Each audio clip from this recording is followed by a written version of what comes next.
मेरे प्यारे विद्यार्थियों, आपको जो एड ग्रेड अभ्यास पुस्तिकाएं दी गई हैं, इन अभ्यास पुस्तिकाओं में हमें सभी विषय दिए गए हैं। जो हमारे 6 विषय हैं, हिंदी, अंग्रेजी, संस्कृत, विज्ञान, गणित, समाज विज्ञान, तो इन सभी में हमें जो है इनके जो हमें पाठ दिए गए हैं, इन एड ग्रेड अभ्यास पुस्तिका में जो पाठ दिए उनमें हमें खाली जगह प्रश्न दिए गए हैं और खाली जगह छोड़ी गई है। तो इनमें हमें वर्क करना है, इनमें हमें काम करना है।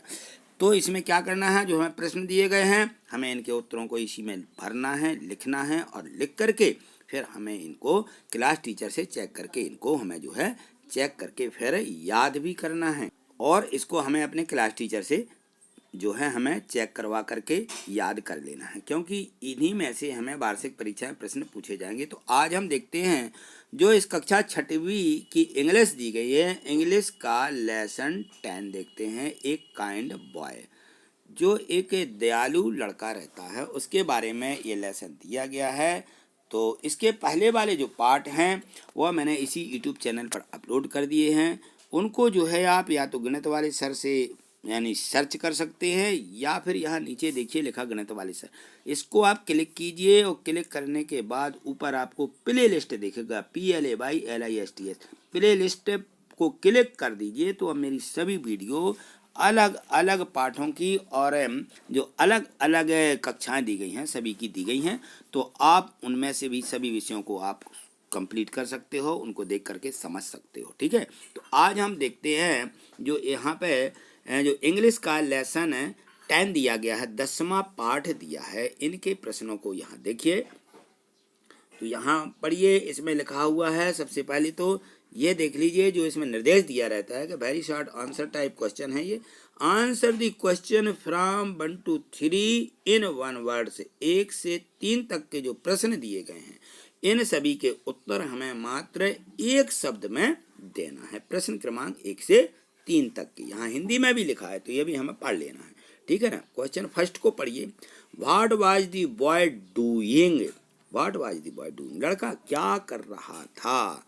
तो जो लड़का कर रहा था उसको हमें यहाँ लिख देना। तो हिज होमवर्क, लड़का क्या अपना गृह कार्य कर रहा था। ठीक, तो हमें सिर्फ एक शब्द लिख देना है। अगला क्वेश्चन देखिए, यहाँ देखिए क्वेश्चन सेकंड है, इसको पढ़िएगा। लिखा है कि who did the boy feel sorry for, तो जो लड़का रहता है वह फील अनुभव करता है, और सॉरी फॉल यानी खेद होता है उसको कहता है।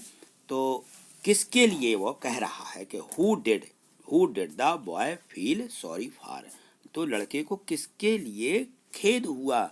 तो जैसे वो देखता है किसको, द बैगर, बैगर यानी भिखारी को देख करके उसको खेद हुआ। ठीक, अगला क्वेश्चन देखिए, यहाँ देखिए क्वेश्चन थर्ड जो दिया गया है इसको पढ़िए। इसमें लिखा है कि find the adjective in the following sentence and right, और उसे लिखिए। क्या करना है, इसका एडजेक्टिव हमें बताना कि ये जो नीचे वाक्य लिखा हुआ है इसमें एडजेक्टिव यानी विशेषण क्या है।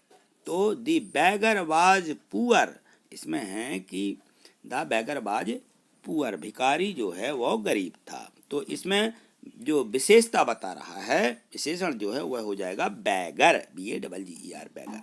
तो ये हमें इसमें यहाँ लिख देना है। ठीक, अगले क्वेश्चन को देखिए, यहाँ देखिए क्वेश्चन 4, इसको पढ़िए। इसमें लिखा हुआ है कि भाई was the boy not eating his breakfast, जो उसका नाश्ता था, नॉट ईटिंग, वो लड़का जो है वह जो नाश्ता था उसको क्यों नहीं उसने किया।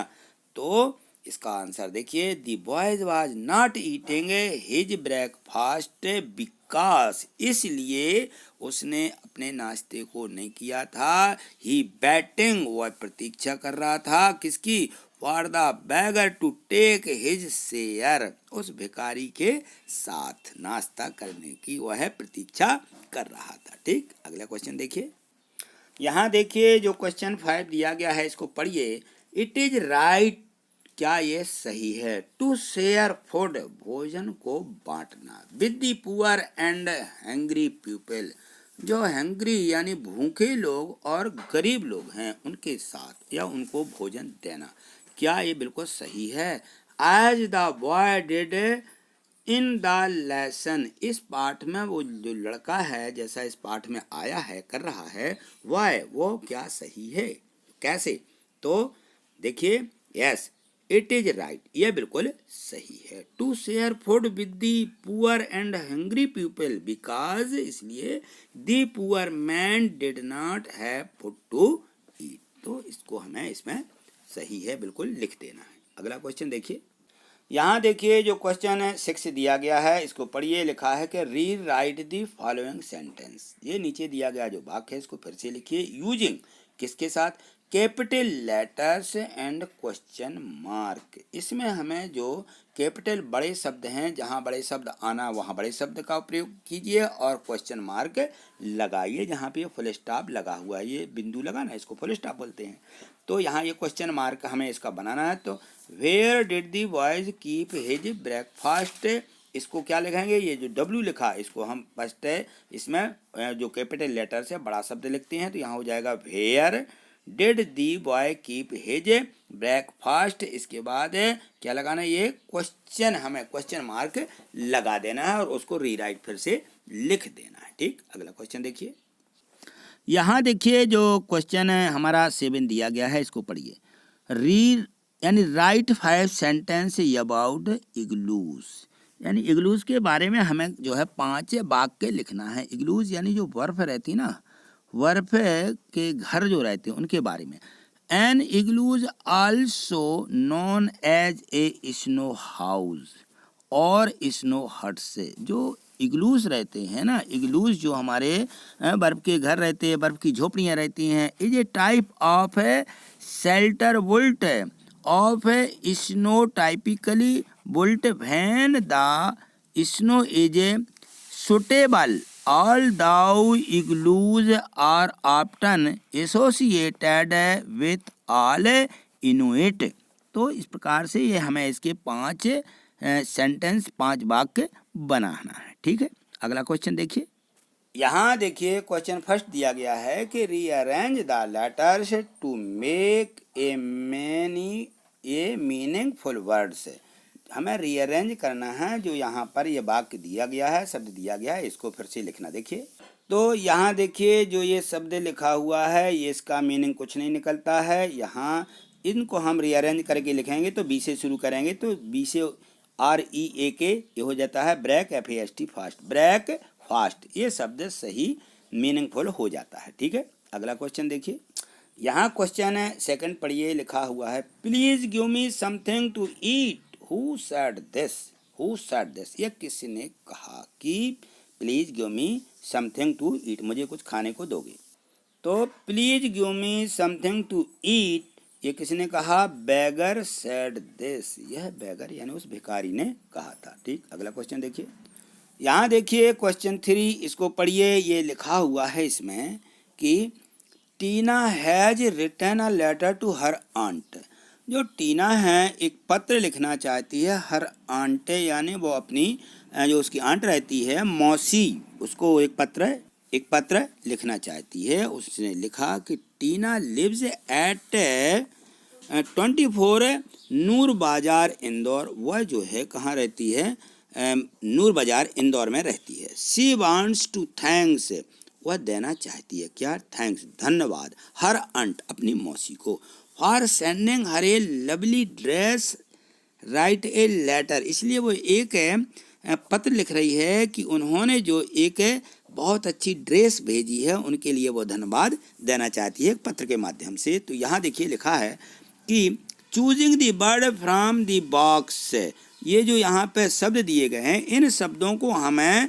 चूज करके इसमें भर देना। देखिए तो यहाँ देखिए जब हम पत्र लिखते हैं तो इस प्रकार से लिखते हैं कि यहाँ पे हम नाम लिख देते हैं, यहाँ ये लिखा, फिर यहाँ लिखा डियर आंट, प्रिय हमारी मौसी। आई एम क्वाइट वेल, मैं बिल्कुल बहुत अच्छी हूँ। And hope the same for you, thanks, मैं होप मैं भी ये मतलब चाह रही हूँ या आशा करती हूँ कि सम फॉर यू, थैंक्स आप भी बहुत अच्छी होंगी। You for such a beautiful gift, आपने जो ये बहुत सुंदर गिफ्ट दी है। आई रियली लाइक, वास्तव में मैं उसको इट वेरी मच, मैं क्या करता हूँ, मुझे बहुत पसंद आई है। माई एग्ज़ाम आर नियर, मेरे क्या हैं, जो हमारे एग्ज़ाम है, हमारी परीक्षा बिल्कुल नज़दीक है। आई एम स्टडी हार्ड, मैं बहुत मेहनत के साथ पढ़ाई कर रही हूँ। Rest is okay. तो और कह रही है कि कौन बे माई रिगार्ड्स टू फाइन, जो मेरे प्रिय मेरे छोटे मतलब आपके जो बच्चे हैं या मेरे छोटे भैया बहन हैं उनके लिए। एंड लव टू अंकल, और चाचा के लिए धन्यवाद, या मौसिया के लिए धन्यवाद, ऐसा वो कह रही है। और योर्स लवली, आपकी प्रिय, यहाँ उसका अपना नाम लिख देना है। ठीक है, इस प्रकार से ये उसका पत्र था। तो हमें इस प्रकार से पत्र लिखना होता है। तो ये देखिए, मैंने 1 से जो 10 तक के प्रश्न दिए गए थे, सभी प्रश्नों को अच्छे से समझ लिया है। अब हमें इनको जो वर्कशीट दी गई है, इस वर्कशीट में हमें इनको भर लेना है। यदि आपने चैनल को सब्सक्राइब नहीं किया तो चैनल को सब्सक्राइब निश्चित ही कर लीजिए। और यदि मान लीजिए आप सब्सक्राइब नहीं करते हैं तो ये जो वीडियो अपलोड होती हैं आपको नहीं मिल पाएंगी। तो आपको चैनल को सब्सक्राइब करना है, इसको लाइक और शेयर भी करना है, जिससे कि अन्य बच्चों को इसका लाभ मिल सके। तब तक के लिए नमस्कार, थैंक यू।